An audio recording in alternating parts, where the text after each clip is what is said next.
السلام علیکم dear viewers, welcome to my channel in the knowledge world. دوستو، الفصل الثالث عشر منہاج المسلم 112 نمبر لیکچر میں آج آپ کے سامنے مسجد نبوی اور پیغمبر صلی اللہ علیہ وسلم کے روضہ مبارک کی زیارت کرنا، اس کو بیان کریں گے۔ یہاں پر 3 مادے ہیں۔ پہلے مادے میں ہم نے مدینہ کی فضیلت اور اہل مدینہ اور مسجد نبوی کی فضیلت بیان کرنی ہے۔ اس کے بعد جو ہے اسی میں دوسرے مادے میں مسجد نبوی کی زیارت اور پیغمبر صلی اللہ علیہ وسلم اور اس کے 2 صاحبین یعنی ابوبکر عمر کو کیا کرنا، سلام کرنا، زیارت کرنا، اس کی فضیلت۔ تیسرا مادہ جو ہے اس میں جو مدینہ منورہ کے اندر جو فضیلت والے مکان ہیں، جگہ ہیں، اس کے متعلق بھی آپ کے سامنے بات واضح کرنی ہے۔ تو شروع کر لیتے ہیں پہلے مادے میں کہ مدینہ جو ہے یہ بھی محرم ہے۔ المدینہ حرم رسول اللہ صلی اللہ علیہ وسلم کہ پیغمبر صلی اللہ علیہ وسلم نے بھی حرام کر دیا تھا، جسے مکہ کو حضرت ابراہیم علیہ السلام نے، اور یہ پیغمبر علیہ السلام کی کیا ہے، دار الہجرت ہے، مہبط الوحی ہے، اسی پر وحی کا نزول ہوا ہے۔ جیسے کہ حدیث میں کہ اللہم ان ابراہیم حرم مکہ وانا احرم ما بین لابتیہا حرتیہا، اور ایک جگہ پیغمبر علیہ السلام نے فرمایا المدینہ حرام ما بین عائر الى ثور، فلاں جگہ سے فلاں جگہ، عائر ایک جگہ کا نام ہے، ثور بھی ایک جگہ کا نام ہے، کہ جو اس میں غلط کام کرے گا یا بدعتی کو پناہ دے گا فعلیہ لعنۃ اللہ والملائکۃ والناس اجمعین، ایسے شخص پر لعنت ہوگی، اس کی فرض اور نفل نماز وغیرہ قبول نہیں ہوگی۔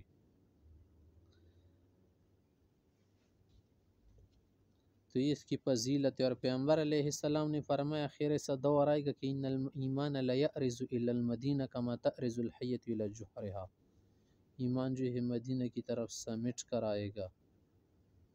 اور آگے ہے کہ اگر کسی کی طاقت ہے کہ اس کی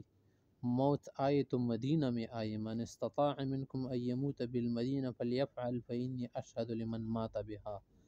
جو مدینہ میں مرے گا میں اس کے لیے شہید بنوں گا، شہادت دوں گا۔ وقل انما المدینۃ کالکیر تنفی خبثها وینصع طیبها یطیبها، مدینہ جو ہے خباثت کو اندر نہیں روکتا، مدینہ سے خبیث لوگ اور جو خباثت والے اور جو خباثت ہوگی وہ جائیں گے۔ آگے علی مدینہ کی فضیلت بتا رہے ہیں۔ پیغمبر علیہ السلام کے جو پڑوسی لوگ تھے، جو حضرات پیغمبر علیہ السلام کو پناہ دے چکے تھے اس دور میں، اور جنہوں نے مسجد کو آباد کیا اور اس شہر میں رہ رہے تھے اور اس حرم میں رہ رہے تھے اور پیغمبر علیہ السلام کی حفاظت کرنے والے تھے، ان لوگوں کو کہتے ہیں اہل مدینہ۔ پیغمبر علیہ السلام نے فرمایا لا یکید اہل المدینة احد الا انماع کما ینماع الملح فی الماء، جو اہل مدینہ کے ساتھ مکر و فریب کرے گا، دھوکہ کرے گا، اللہ اس کو ذلیل کر کے پگھلا دے گا جیسا کہ نمک پانی کے اندر پگھلتا ہے۔ اور دوسری جگہ ایسا ہے کہ لا یرید احد اہل المدینة بسوء الا اذابہ اللہ فی النار ذوب الرصاص اور ذوب الملح فی الماء، جیسے کلائی جو ہے آگ میں پگھلتی ہیں، قلائی کی طرح یہ آدمی بھی جو ہے ذلیل ہو کر جہنم میں پگھلے گا۔ اور پیغمبر علیہ السلام نے ان کے لیے دعا فرمائی تھی کہ اللہم بارک فی مکیالہم وبارک لہم فی صواعہم ومدہم، کہ اللہ ان کی چیزوں میں برکت دے۔ اور ایک جگہ فرمائے کہ المدینۃ مہاجری فیہا مضجعی ومنہا مبعثی حقیق علی امتی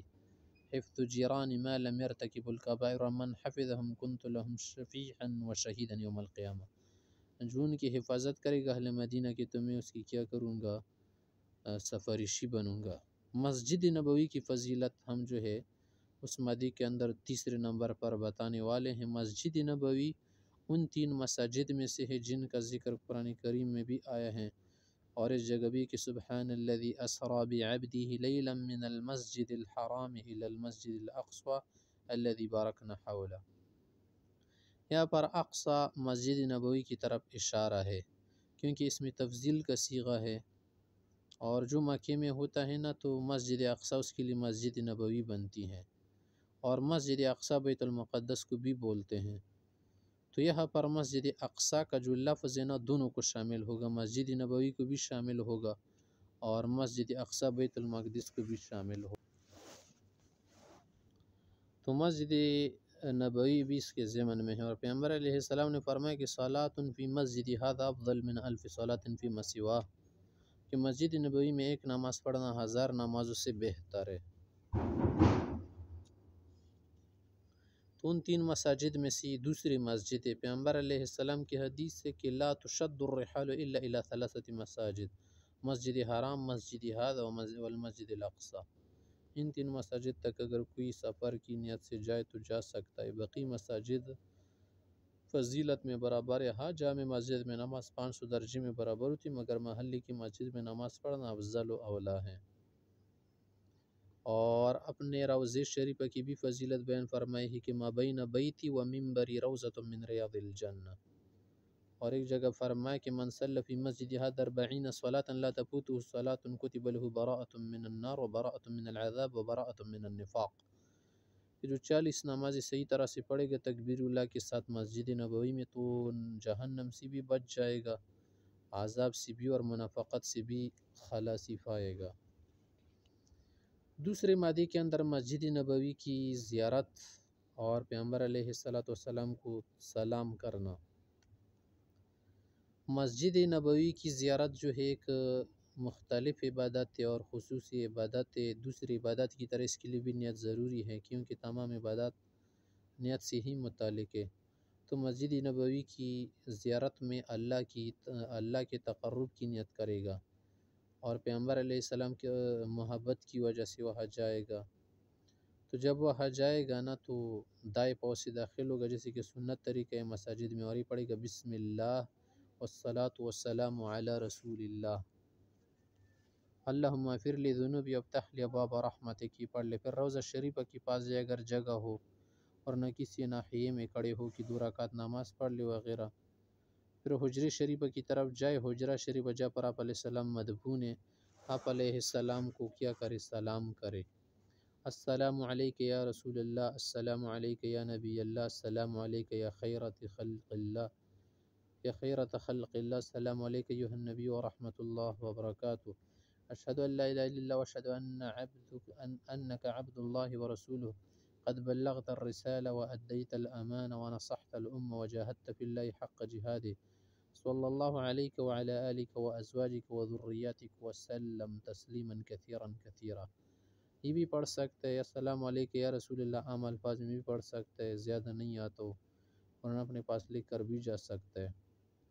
آگے جو ہے دائیں جانب چلا جائے تھوڑا، ابوبکر صدیق رضی اللہ عنہ کے پاس، وہاں پر سلام کرے، السلام علیکہ ابا بکر الصدیق صفی رسول اللہ وصاحبہ فی الغار، جزاک اللہ عن امت رسول اللہ خیرا۔ پھر جو ہے مزید دائیں طرف تھوڑا آگے جائے گا تو حضرت عمر رضی اللہ عنہ کو سلام کرے گا، السلام علیکہ یا عمر الفاروق ورحمۃ اللہ وبرکاتہ، جزاک اللہ عن امت محمد صلی اللہ علیہ وسلم خیرا۔ پھر وہاں پر جائے اور اس زیارت سے کیا کرے؟ اللہ ہی کا توسل طلب کرے۔ پھر تھوڑا آگے جائے اور قبلے کی طرف ہو کے دعا وغیرہ مانگے، جو اس کو یاد ہو یا جو وہ اپنی زبان میں مانگ سکتا ہے۔ تو اس سے جو ہے مسجد نبوی کی زیارت پوری ہو گئی۔ پھر آگے اس کی مرضی ہے، سفر کرے جائے، حج کا تو بیان ہو چکا تھا نا، عمرے کا پورا بتا چکے تھے ہم، آگے اقامت بھی کر سکتے ہیں، مگر مدینہ میں اقامت کرے گا مسجد میں تو وہ اس لیے کرے گا کہ وہاں پر 40 نمازیں پڑھ لے، جیسے کہ حدیث میں گزر گیا۔ تیسرا مادہ یہ ہے کہ مسجد نبوی کے علاوہ دیگر بھی جگہ ہیں جو کہ قابل فضیلت کی حامل ہے۔ تو مسلمان کو اللہ تعالیٰ جب مسجد نبوی کی زیارت نصیب فرمائے تو کیا کرے گا؟ پیغمبر علیہ السلام کی قبر شریف پر جائے گا، اور اس کے بعد جو ہے مسجد قباء میں جائے گا۔ مسجد قباء مدینہ میں ایک مسجد ہے کہ پیغمبر علیہ السلام اس کی زیارت کے لیے جاتے تھے، نماز پڑھا کرتے تھے، اور فرمایا تھا کہ من تطہر فی بیتہ واحسن الطہور ثم اتى مسجد قباء لا يريد الا الصلاة فيه كان له كاجر عمرہ، کہ جو مسجد قباء صاف ستھرا جائے اور وہاں پر نماز پڑھ لے تو اس کے لیے عمرے کے برابر ثواب ہے۔ اور آپ علیہ السلام کبھی وہاں پر پیدل جاتے اور کبھی سواری پر جاتے تھے، 2 رکعت نماز پڑھتے تھے، اور شہدائے احد کی زیارت کے لیے بھی آپ جایا کرتے تھے، ان کو سلام کرتے تھے، دعا کرتے تھے۔ اور اسی طرح سے جبل احد کو بھی دیکھ سکتے ہیں، جس کے متعلق پیغمبر علیہ السلام نے فرمایا کہ جبل احد یحبنا ونحبہ، اور فرمایا ایک جگہ کہ احد جبل من جبال الجنہ واضطرب مرة تحت رجليه وكان معه ابو بکر وعمر وعثمان فقال له اسكن احد وضربه برجل فما عليك الا نبي وصدیق وشہیدان، تو اس کی بھی زیارت کر سکتے، اور مقبرۃ البقیع وہاں پر بھی جا سکتے، مکی مقبرہ جو ہے مقی،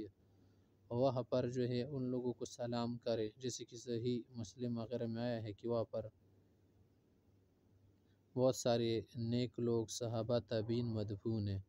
السلام علیکم اہل الدیار من المؤمنین والمسلمین انتم سابقون وإنا ان شاء اللہ بكم لاحقون یرحم اللہ المستقدمین منکم والمستأخرین، یہ دعا پڑھ لیں۔ نسأل اللہ لنا ولکم العافیہ فی الدنیا والآخرہ، اللہم اغفر لنا ولہم ورحمنا وإیاہم، اللہم لا تحرمنا اجرہم ولا تفتنا بعدہم۔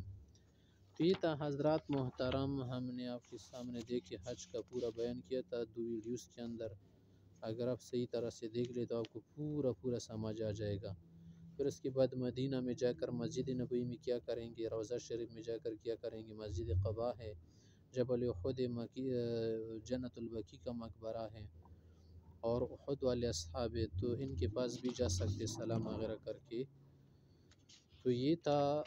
دیکھیں